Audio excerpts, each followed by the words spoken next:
Hi everyone, today I'm going to talk about how to take advantage of your opponent's weaknesses. This is a position from one of my chess games and I had the white pieces, and in this position I decided to take the pawn.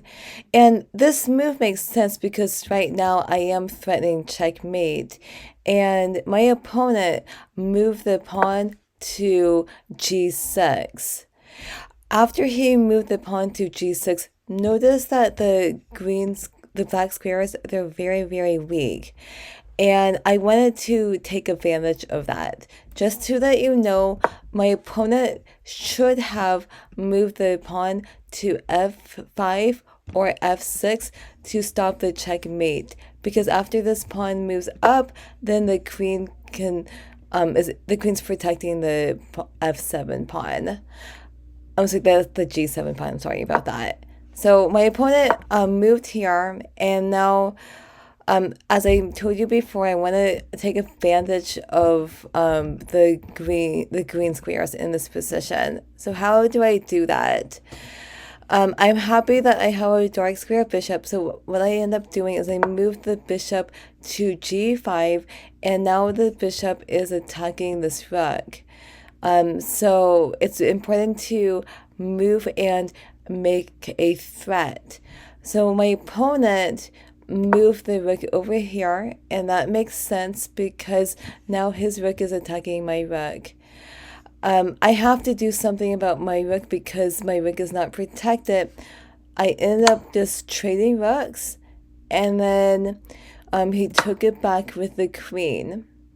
So what do we do now? As I mentioned before, I want to take advantage of these weak green squares.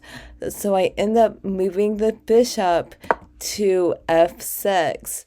I hope that this makes sense to you. Now this bishop is controlling these two squares next to the king. And again, black's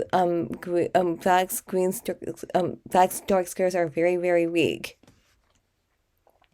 Why do I want to take control of the dark squares? The reason why is because I want my queen to go to h8 or g7 to do checkmate.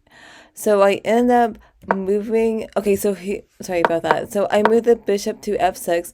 He ended up moving the knight there, and then I moved the queen here.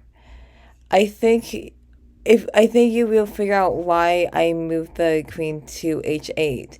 I wanted to go queen h8 to threaten checkmate. My opponent moved here, but it's too late. I simply just moved the queen over to h8, and then this is a checkmate. So this is a perfect example on how to take advantage of their weaknesses.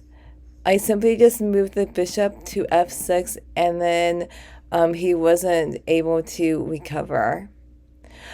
I hope you enjoy watching this video, and if you like watching my videos, please subscribe to my channel. I upload a video every Wednesday. Thank you so much for watching.